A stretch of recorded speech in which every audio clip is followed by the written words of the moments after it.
एक बार फिर से मैं आप सभी के सामने उपस्थित हूँ बेहद महत्वपूर्ण टॉपिक के साथ। आप सभी जानते हैं कि जब आप स्कूल एंड कॉलेज में जाते होंगे तो उस टाइम हिजाब प्रतिबंधित था, यानी कि कुछ सिक्योरिटी रीजंस की वजह से जो मुस्लिम महिलाएं थी या मुस्लिम लड़कियां थी वो हिजाब जो ऊपर पहना जाता है उसको हिजाब बोलते हैं और नीचे हम जो कैरी करते हैं दैट इज बुर्का, तो ये पहन करके नहीं जा सकते थे। स्कूल प्रशासन का कहना था कि हिजाब जब पहन करके जा रही हैं लड़कियां और बुर्का पहन करके जा रही हैं इसके कुछ सिक्योरिटी रीजंस भी हो सकते हैं, और जब एग्जाम वगैरह होता है तो जब वो हिजाब पहनती है और ऐसे मुंह ढक लेती तो मुंह नहीं पता चलता, यानी कि हम आइडेंटिफाई नहीं कर पाते हैं कि वाकई ये लड़की वही है जिसने एडमिशन कराया है, इसके साथ कोई और आ रहा है, एग्जाम में कोई और बैठ रहा है। तो इस वजह से पूरी तरीके से प्रतिबंधित है हर स्कूल एंड कॉलेज में आपका हिजाब पहन करके जाना।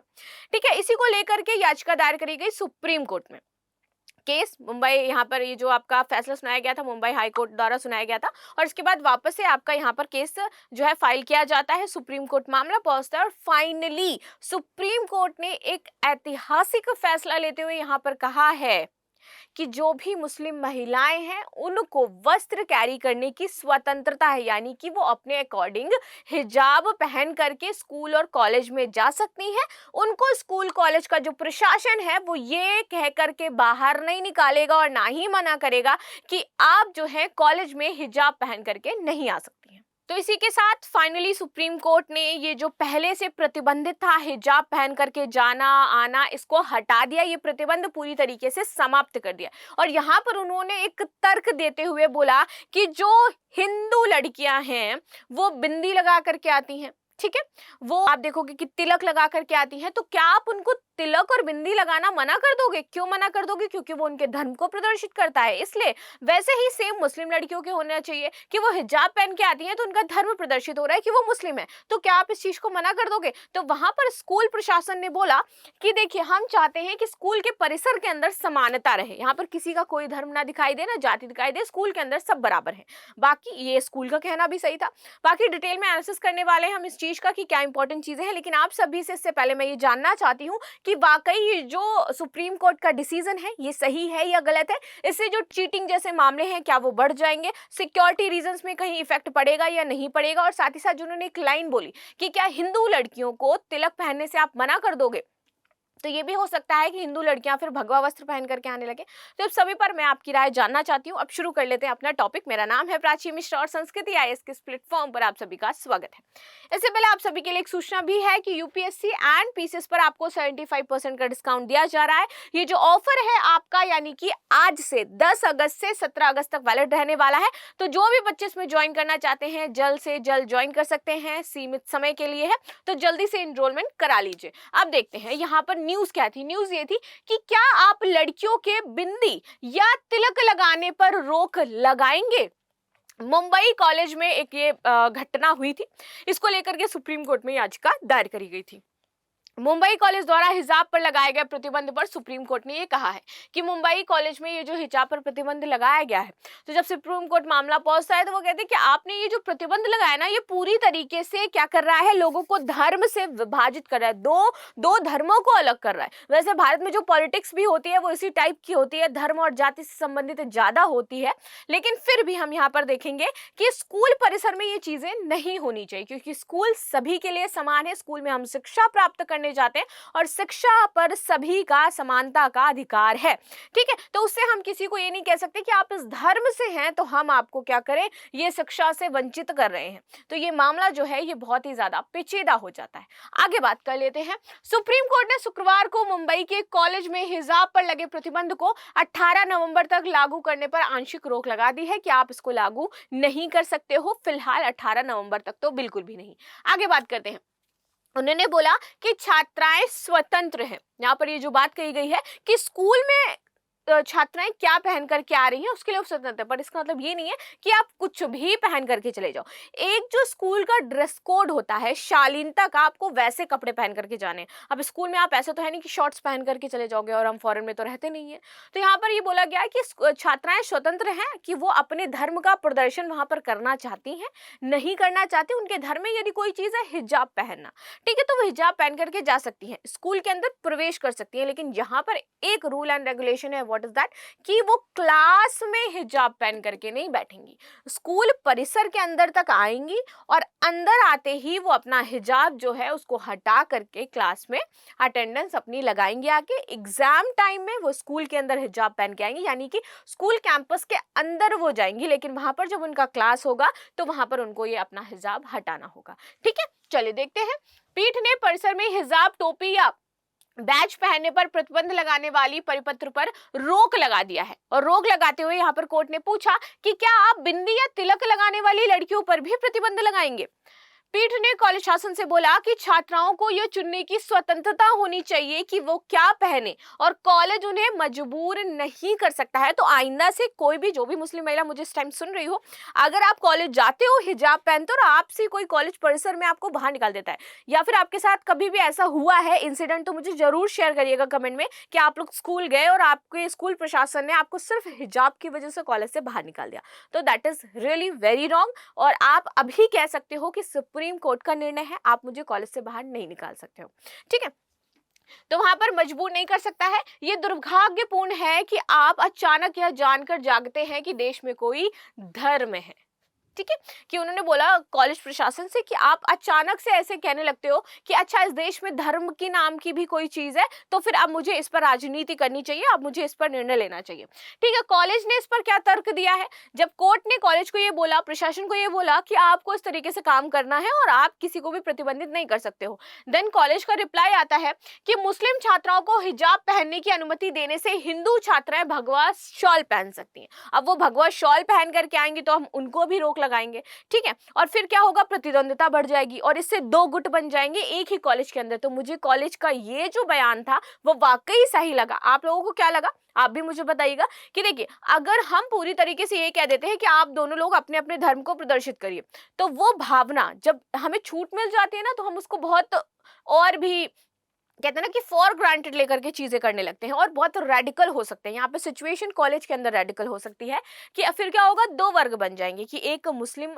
महिलाओं का वर्ग, एक हिंदू महिलाओं का वर्ग, हिंदू लड़कियों का वर्ग। ठीक है, फिर वो क्या करेंगे, आपस में उनकी खींचातानी स्कूल परिसर के अंदर चलती रहेगी। तो यहाँ पर कॉलेज ने बोला है कि हम स्कूल के अंदर समानता चाहते हैं, हम नहीं चाहते हैं कि यहाँ पर स्प्लिट कर दिया जाए कि ये मुस्लिम धर्म की लड़की है, ये हिंदू धर्म की लड़की है, और यदि वो हिजाब पहन करके क्लास में बैठेंगी या आएंगी तो ये प्रॉब्लम क्रिएट होगी, विच इज रियली राइट। मुझे भी ऐसा लगता है कि आप क्या करिए, स्कूल परिसर के अंदर तक आने की इजाजत दीजिए, लेकिन इसके बाद आप कंटिन्यू स्कूल परिसर में पहन करके टहलने या इन सब चीजों की इजाजत मत दीजिए, क्योंकि इससे क्या होगा, दो गुट बनेंगे, लड़ाइयां होगी और प्रॉब्लम क्रिएट हो सकती है। ठीक है, तो ये बात यहाँ पर कही गई है, क्योंकि राजनीतिक तत्व इस स्थिति का फायदा उठा सकते हैं, और यही उन्होंने बोला भी, यही लाइन थी जो मैं आपको समझाना चाहती थी कि इसके बाद क्या होगा, इस पर राजनीति होने लगेगी। राजनीति फिर आप जानते ही हो कि कॉलेज में छात्र नेता बनते ही हैं, बड़े जितने भी आपके बड़े कॉलेजेस हैं वहां पर चुनाव होते ही हैं, तो वहां पर इस चीज को लेकर के राजनीति होने लगेगी। और ये बहुत, जो स्कूल कहते हैं ना शिक्षा का मंदिर है, वो शब्द जो है पूरी तरीके से अपने आप में एक धीरे धीरे धूमिल होने लगा कि यहाँ पर सब समान है तो समान ही रहने दीजिए, ऐसा कॉलेज का कहना था। चलो आगे देख लेते हैं। कॉलेज की ओर से सीनियर एडवोकेट माधवी दीवान कोर्ट में पेश हुए थे और कॉलेज, उन्होंने पूछा जस्टिस से कि आपका कॉलेज कब से चल रहा है, तो उन्होंने जवाब दिया कि 2008 से ये अस्तित्व में है। तो यहाँ पर कॉलेज ने बोला कि 2008 से ये अस्तित्व में है, 2008 से आप चीजें चला रहे हो, तो आपको अचानक कहाँ से याद आ गया कि आपको इन चीजों में बदलाव करना है। यदि आपको बदलाव करना था तो शुरुआत से ही बदलाव करना चाहिए था। ठीक है, फिर वहां पर इन्होंने बोला कि हमारे स्कूल में 441 मुस्लिम स्टूडेंट्स हैं, ठीक है, जो कि खुशी खुशी कॉलेज आ रहे हैं।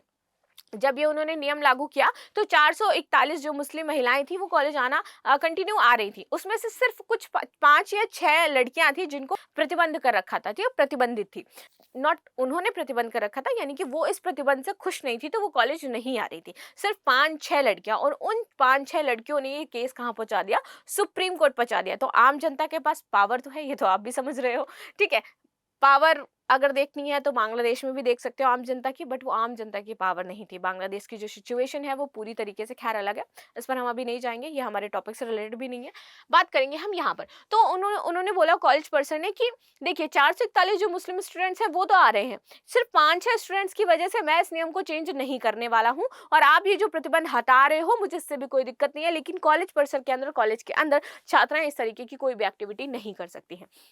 अब यहाँ पर मैं आपको एक टर्म समझाना चाहती हूँ जो इसी से जुड़ा हुआ है, जिसको कहते हैं उपयोगितावाद। पॉलिटी में आता है आपका उपयोगिता वर्ड। आप में से शायद बहुत सारे लोगों को पता हो, बहुत सारे लोगों को नहीं पता हो कि उपयोगितावाद होता क्या है। ठीक है, उपयोगितावाद ये नियम वही है, वो आप पूरी तरीके से कनेक्ट करवाओगे। देखिए, जैसे सरकार कहीं से हाईवे या रोड निकाल रही है, ठीक है, तो उस हाईवे से कनेक्टिविटी गांव को कनेक्ट कर रही है शहर से, तो उसके लिए वो रोड बना रही है या हाईवे बना रही है, तो कनेक्टिविटी बिल्ड हो रही है, गांव के लोगों को उससे रोजगार मिलेगा, गांव के लोगों को उससे बहुत ज्यादा फायदा होगा और उनके लिए रोड जो पहले लंबा समय लगता था वो कम लगेगा। ठीक है, तो उन्होंने कनेक्टिविटी बिल्ड करी कहाँ से, गाँव की शहर से कर दी और रोड के माध्यम से कर दी। ठीक है, अब जब ये आपका हाईवे और शहर बन रहा था तो इस बीच में आप देखोगे कि बहुत सारे क्या आ रहे थे, लगभग इस गांव के होंगे, मान के चलती हूं मैं 15 लोग या फिर 20 लोग, जिनके खेत आ रहे हैं इस हाईवे बनने में, है किसी का 1-2 लोगों का क्या आ रहा है, घर आ रहा है इसी बीच में। ठीक है, अब अगर ये हाईवे बनेगा तो इन लोगों के खेत चले जाएंगे जो कि इनकी रोजगार का साधन है। ठीक है, किसी का गांव आ रहा है उसका घर चला जाएगा।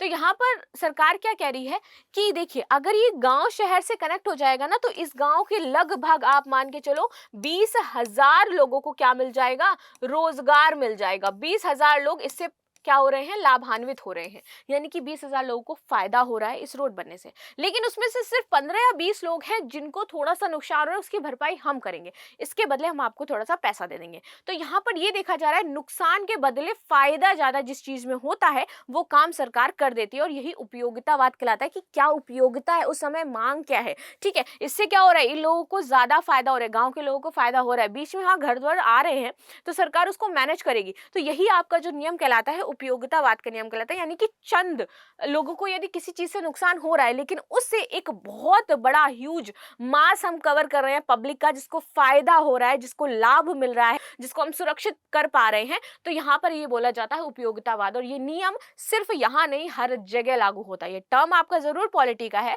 बट ये आपका लागू हर जगह होता है और ये हम देखते भी हैं। तो आई होप आपको ये समझ में आया होगा। तो यहाँ पर क्या था कि ये कुछ ऐसे ही था कि इस नियम से ना 441 मुस्लिम लड़कियां थी, वो पूरी तरीके से हटी, उनको कोई प्रतिबंध नहीं था, वहां पर उनको सिर्फ शिक्षा से लेना देना था। यहाँ पर लेकिन 6-7 लड़कियां ऐसी थी जिनको धर्म से लेना देना था। तो इसलिए उन्होंने बोला कि हम चाहते हैं कि आप इस चीज को कैसे भी रेगुलेट करें, लेकिन हम अपने यहाँ पर स्कूल में लड़कियों को क्या है इस तरीके से आने जाने की अनुमति नहीं देते हैं। ठीक है, दिक्कत क्यों, उन्होंने बोला स्कूल कहता है कि जब आप बच्चों को आने देते हो तो यहाँ पर क्लास में चेहरा ढकने वाला कोई भी व्यक्ति की इजाजत नहीं दी जाती है।